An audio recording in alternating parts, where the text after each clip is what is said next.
Okay, it's probably just easier to do this instead of writing it. Yesterday, I took Mocha Latte outside just for some sunshine. I was holding her. My landlord walked out into the yard. He was apparently using his barbecue. Anyway, he saw that I had a guinea pig.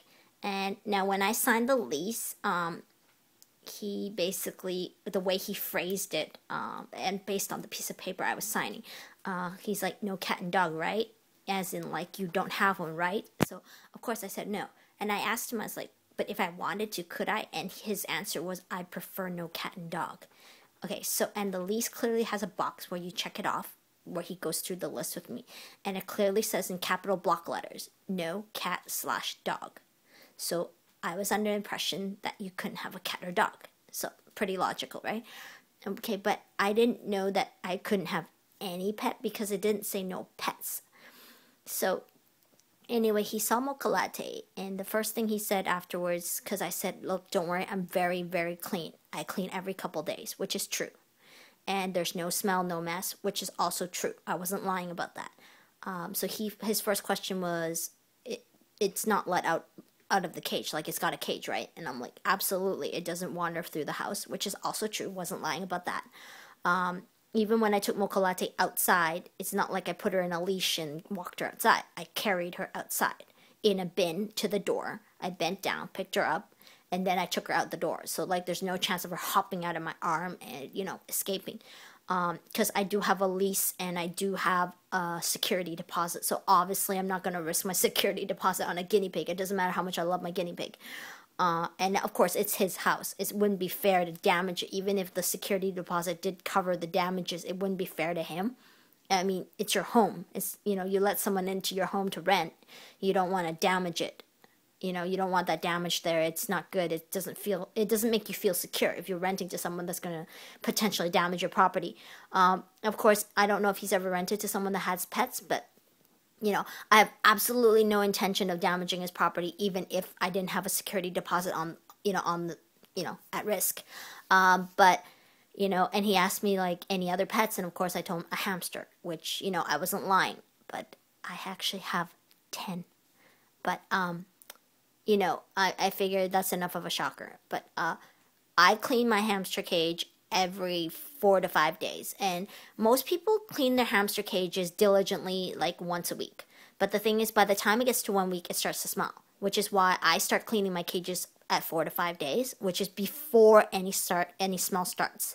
So that's why my room does not smell like I have any kind of pet, except for the alfalfa Timothy hay thing. You can't smell anything else. There's no other smell coming from my room, and that's the reason why.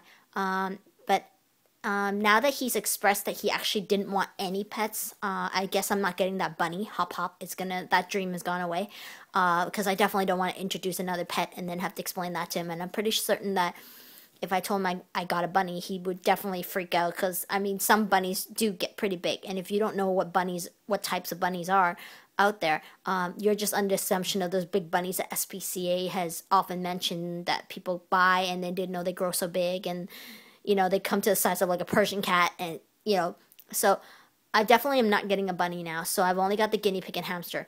But the other thing I wanted to get after Christmas was a Chinese hamster, but I guess I'm not getting that either. Also because I have a plan to move out, after the winter. And it would be a lot harder to explain to the new landlord that I have a guinea pig and a hamster, because, I mean, when I moved in, I had no pet, so it was pretty easy to bring in a pet and then say that. But if you already pre-existing have one, then when you're renting, you're going to be lying if you say you don't have a pet and then you move in with one. So I guess if these things live out their natural lifespan, that will be it. Because until I actually have my own place, if that happens, I guess it's not a good idea to get any kind of pet.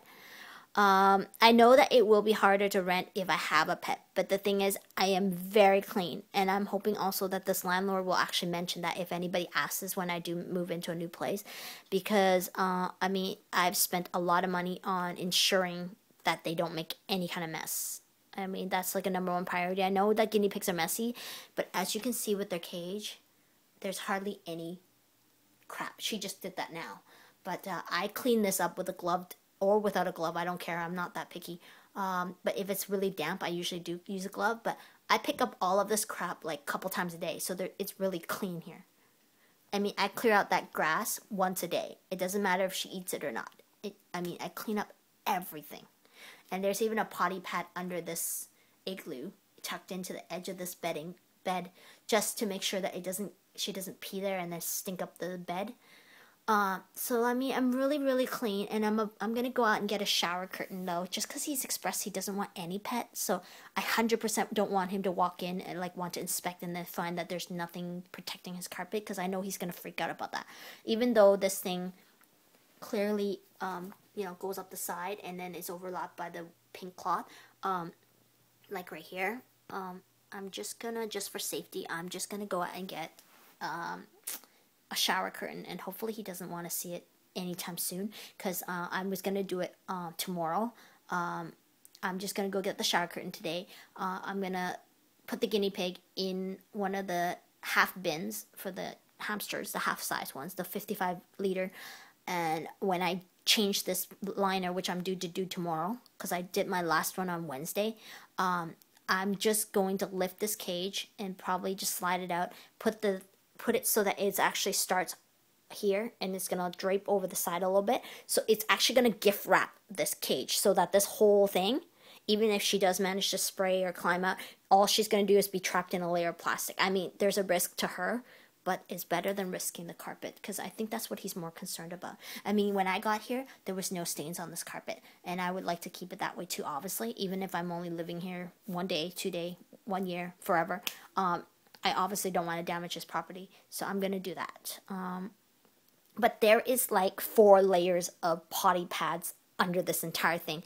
Then there's a potty pad that's been clipped about half a feet high, and so, I mean, I can't think of any other way to protect his property. I mean, there's nothing else to protect except for the carpet. So that would be actually good, because it will make it easier to also vacuum the grass, and so that it doesn't get on the carpet. So yeah, I'm definitely going to do that. My biggest challenge, which is why I hadn't done it up until now, is because I built the cage and then realized it might be a good idea. And the thing is, this cage is pretty heavy. But all I have to do is cut that zip tie and all the zip ties along the center to lift it. And I think I'll do that, just because for his peace of mind, if he ever wants to inspect it when he comes in, if he sees that I've taken all these precautions, at least he's not going to freak out. Because I mean, the guinea pig, the ones he's probably seen in the pet shop are the full-grown 6-month, 7-month ones. I mean, she's pretty tiny, but she's going to get big. And I do have to live here September, October, November, December, January, February, probably 6 more months. So by that time, she's going to be big, really big, like half your arm's length. So I think it would be a good idea to invest in that sheet, just so then he doesn't freak out. Because I did offer him that he could come in and inspect at any time, just for his peace of mind. And I do plan to honor that. My only concern is these other cages. I'm thinking of merging all my similar species hamsters together, just so I don't have to explain. I plan to put the rest of them in there, but the thing is, I can't put 4 or 5 bin cages. These are 100 liters. They're 2 by 3 feet in the closet at any given time. So I'm thinking I'll compact them down to 3, and then just say that, you know, I have 3 different kinds of hamster, and just hope that none of them stick their heads out or something. I don't know. I never thought when I got the 10 hamsters that I might have a landlord that says no, because it's just a hamster, and I didn't think that hamsters qualified as a pet, really, like something you had to declare to your landlord. But yeah, I'm probably not going to get the Chinese hamster now, or the bunny, because that's not smart, considering your landlord's like, I actually prefer no pets at all. So the fact that I've already got this many, that means stop. Definitely. So yeah, I'm glad he didn't say I had to move out though, or get rid of these guys. But it's not a wise thing to continue bringing more pets in the house after you found out for certain it's no pets. So yeah. But I mean, I pay my rent on time, and I pay in cash now too. So I mean, he's got no reason to be upset. I mean, I don't watch his cable. I do download a lot, but I mean, I hardly cook. I don't use the oven. I mean, the electricity is pretty cheap for him, considering I'm renting. And the hydro, I mean, everything's pretty cheap for him. So he should have no problems. I don't know. Okay, that's all. Mocha Latte is a lazy girl.